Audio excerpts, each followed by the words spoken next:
la hora de la pastela, sense a la cama. Hola, bienvenidos a la pastela número 13, que está dedicada a Carlos Gorriarena. Y este artista es uno de esos casos en los que el crítico tiene que ignorar lo que se ha escrito sobre él. En este caso en particular, también aquellos registros fílmicos, documentales que parecen haber hecho de la figura de este artista un tema recurrente. Debo confesar que la obra de Gorriarena nunca me atrajo en particular, si bien tampoco es una obra que pueda ser fácilmente ignorada. Su obra se desplaza permanentemente de ese lugar en el que se la pretende estabilizar a través de documentales y elogios varios. Mi hipótesis de trabajo con Gorriarena es que sus pinturas son caprichos de un talento indomable que se resiste a la comodificación de su obra. Y de algún modo es una lucha que ocurre hacia adentro de su casa, más específicamente con su mujer, que era su dealer, que a nivel social o político. En la relación de pareja, la lectura de su obra pareciera que Gorriarena es un niño grande, caprichoso y violento, que se casó con una madre más joven que le impone las estructuras necesarias para sobrevivir en el medio. Pero vayamos por parte, porque para alguien que quiera adentrarse en la obra de Gorriarena, la primera barrera que parece infranqueable, al menos en un principio, es la de la red de elogios construidos a su alrededor por parte de la crítica. Uno se pregunta, si estaba tan interesado en la denuncia, ¿por qué no hizo murales en lugar de pinturas de caballete de 2 metros por 2 metros, que no serían vistas más que por un grupo muy reducido de personas? Esto plantea los límites de acción política de este tipo de pinturas.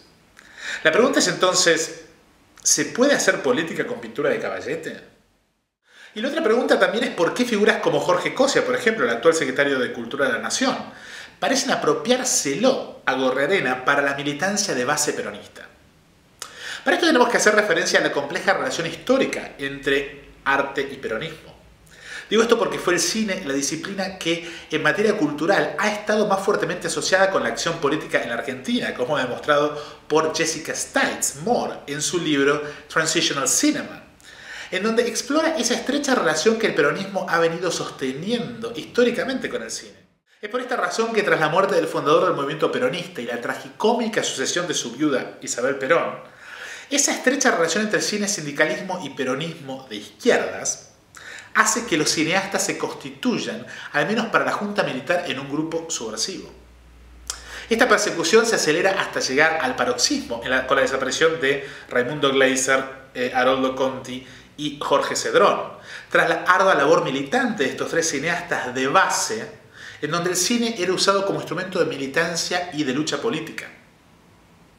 No es excepcional entonces para la tradición peronista entender que Jorge Cosia, el jefe del Instituto del Cine, en épocas de Duhalde y Kirchner, haya transformado la segunda parte del gobierno de Néstor Kirchner y de Cristina Kirchner en el secretario de Cultura de la Nación. Esta es casi un derrotero natural en el peronismo. Sin embargo, esto es relevante para mi análisis de Gorriarena si se tiene en cuenta que los 2 documentos que podrían considerarse de cierta relevancia sobre la obra del artista fueron hechos el primero en 1998 por el mismo Cosia, un documental, que define el tono con el que su obra ha sido vista de manera casi unánime. En el documental de Cosia, Gorriarena se ve visiblemente incómodo frente a las constantes alusiones a su supuesto arte político. Y si bien explica una y otra vez las razones por las cuales eso no es relevante, nadie parece escucharlo, ya que todo lo que sale de su boca es inmediatamente puesto en función de ese discurso realista de arte político de base. De manera similar, la película Gorri de Carmen Guarini reduce su pintura a un lugar aún menor. De hecho, en palabras de la cineasta, ninguna obra es filmada en su totalidad, según sus propias palabras, por respeto. Sin embargo, lo que tenemos es una narrativa del artista en la que es construido como un héroe virtuoso que constituye su identidad a partir de una genialidad que nunca se explica y de un sentido de lucha entendido como desafío al orden establecido. A pesar de esto, Gorriarena gana el Gran Premio de Honor en el Salón Nacional en el 86. Digo, a pesar de ser planteado como alguien que está en contra del orden establecido. Y vende sus pinturas a los ricos, con lo cual la relación entre la institución, la burguesía y Gorriarena es mucho más estrecha de lo que se plantea. Es decir, la relación de rechazo a los ricos, si bien existe, ocurre de una manera que a mi juicio nadie fundamentó. Una Una de las razones esgrimidas en el documental de Cosia por Gorrerena mismo, para no ser considerado un artista político, son las limitaciones de la pintura en tanto medio. La pintura en tanto imagen congelada plantea limitaciones de carácter narrativo y distribución, a diferencia del cine. Por narrativos, el hecho de que la mirada del espectador de pintura es sincrónica e instantánea, limita el control por parte del artista, ya que todo es ambiguo. No se lo puede, al espectador no se lo puede sentar y no se lo puede condicionar durante un tiempo, sino que el espectador es libre todo el tiempo frente a una pintura. Es por esto que la pintura es un medio poco apto para la propaganda política. Respecto a la distribución de sus pinturas, este era un tema fundamental para Gorrerena, ya que es perfectamente consciente de que los compradores de sus pinturas son aquellos que tienen los recursos económicos para hacerlo, y él los pinta para ellos y se los vende a ellos. De hecho, en el documental de Cosia, el artista dice que los personajes de sus pinturas no son personajes bajos, sino aquellos relacionados con el poder. Sin embargo, todo análisis a través de la iconografía queda enmarcado en las coordenadas establecidas por los ejes de idealismo y realismo. Y en dicho realismo, la evidencia visual de Gorrerena nunca parece encajar.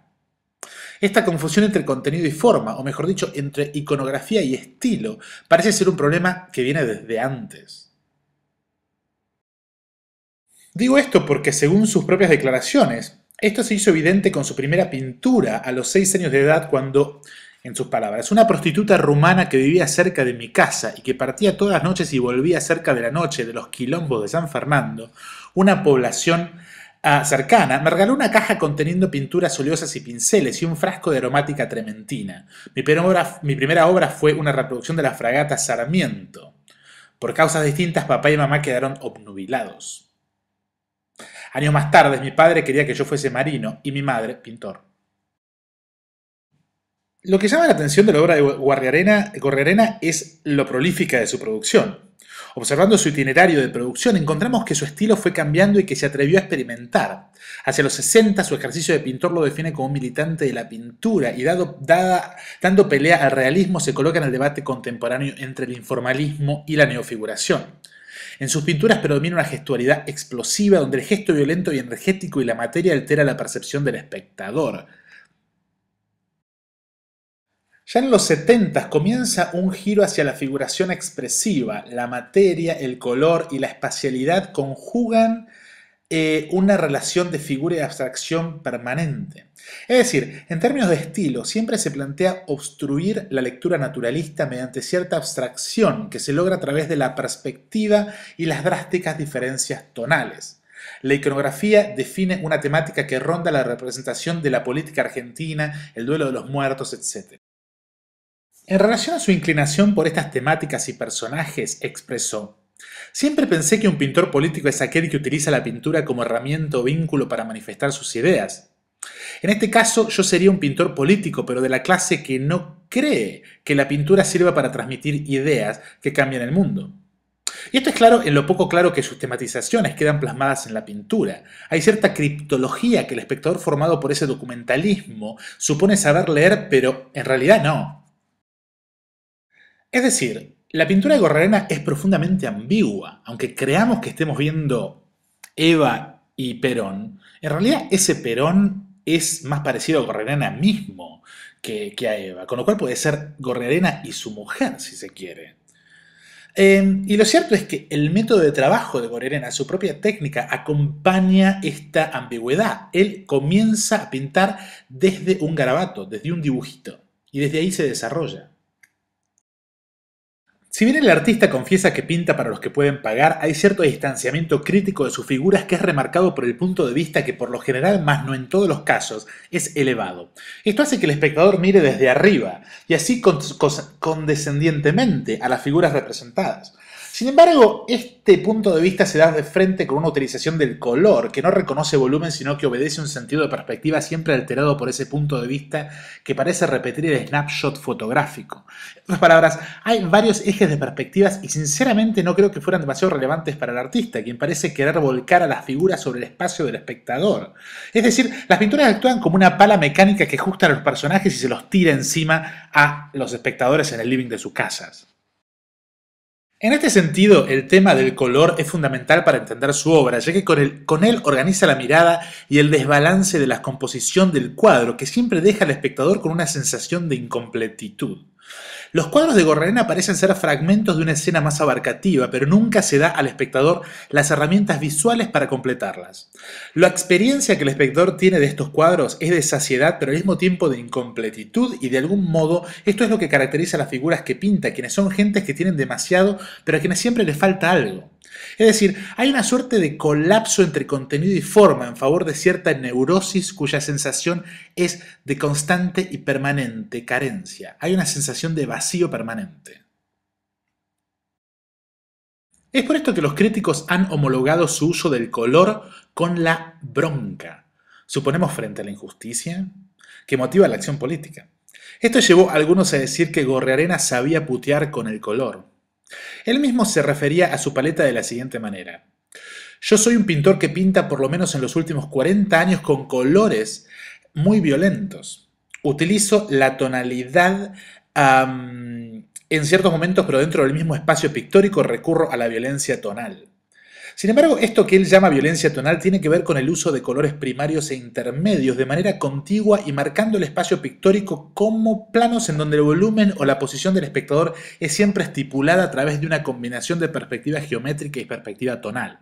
Siempre hay un color claro al lado de un color oscuro, y se trata de evitar la gradación tonal donde puede mediante la incorporación de lunares o imperfecciones, como en este caso las baldosas o las rayas.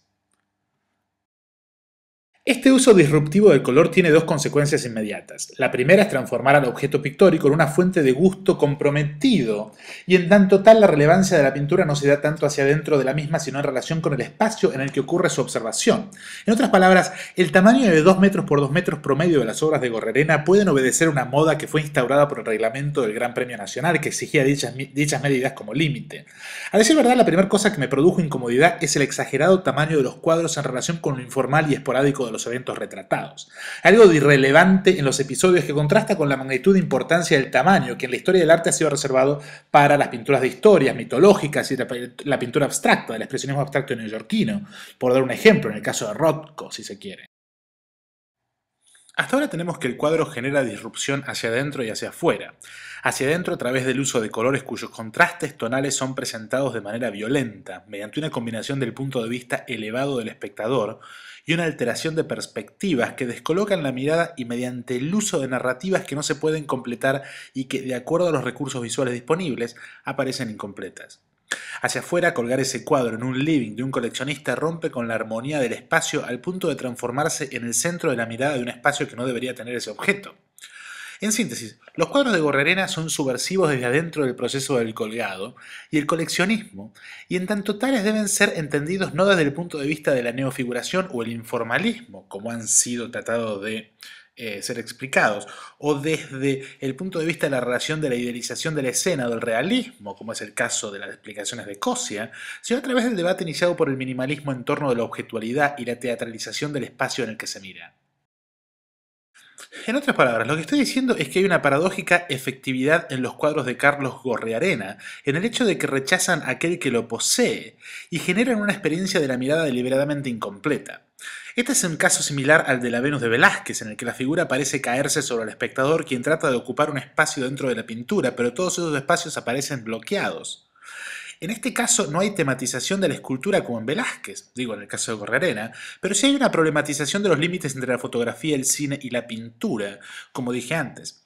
En el caso de la Venus de Velázquez había razones específicas para hacer que la diosa del amor no pudiera ser poseída por nadie más que el rey, ya que el dueño de esa pintura no era el rey sino su mejor amigo, Rodrigo de Haro, marqués de Carpio, con quien tenía una relación de fraternal competencia. Sin embargo, en el caso de Gorrarena, esta repulsión generada por la pintura se plantea como una paradoja, ya que el pintor pinta para rechazar. Y es en el consumo de una obra que rechaza que el mercado parece no querer abrirse a Gorrarena, y no creo que esto ocurra en el futuro por estas razones. Desde ya que la apología del héroe peronista empujada desde los estertores del cine de base no le hacen muchos favores a esta causa, porque le dan un aura antiburgués que la pintura de Gorrarena no tiene. En otras palabras, es como que Gorrarena ve al mundo como dos bandos, como dividido en dos bandos, y literalmente no sabe de qué lado ponerse. Bueno, acá terminamos la pastela sobre Gorrarena y los despido hasta la semana que viene.